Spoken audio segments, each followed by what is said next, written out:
నమస్తే ఫ్రెండ్స్, నేను ఈరోజు పెసరపప్పుతో పొంగల్ చేస్తున్నా అండి. దానికోసం అయితే 1 కప్పు పెసరపప్పుని తీసుకున్నాను. దాన్ని జస్ట్ పచ్చివాసన పోయేలాగా కొద్దిగా ఫ్రై చేసుకున్నాను. సేమ్ అదే రేషియోలో బియ్యం తీసుకొని బాగా కడిగి ఇలా విజిల్ పెట్టుకుంటున్నాను.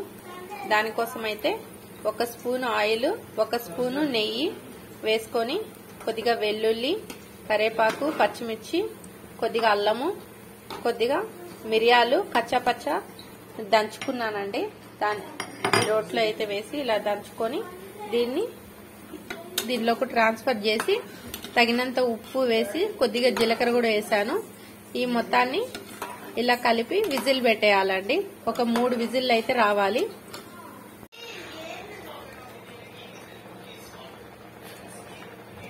సాల్ట్ అయితే వేస్తున్నా అండి.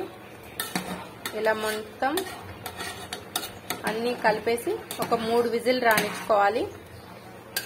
అంతే అండి, చాలా సింపుల్గా, టేస్టీగా, హెల్దీగా మనకి ఏదైనా తొందరగా చేయాలి అంటే ఇలా మనం పెసరపప్పుతో పొంగల్ని అయితే చేసుకుంటే చాలా సూపర్గా ఉంటుందండి.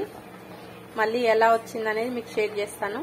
చూడండి ఫ్రెండ్స్, ఇలా పొంగల్ అయితే చాలా బాగా వచ్చిందండి. టేస్ట్ కూడా సూపర్గా ఉంటుంది. మనకి ఇంకా కొంచెం మెత్తగా కావాలి అంటే మనం వేడి నీళ్ళు కొంచెం యాడ్ చేసుకోవచ్చు. మాకైతే ఇలానే బాగుంటుంది. చట్నీలోకి కానీ సాంబార్లోకి కానీ మేమైతే ఇలా తింటాం కాబట్టి మేము ఇలా చేసుకున్నాము. మీకు కావాలి అంటే కొద్దిగా వేడి నీళ్ళని యాడ్ చేసుకుంటే కొద్దిగా మెత్తగా అవుతుందండి. Thank you. మీకు నచ్చితే ఒక లైక్ చేసి, షేర్ చేసి, సబ్స్క్రైబ్ చేయండి. Thank you.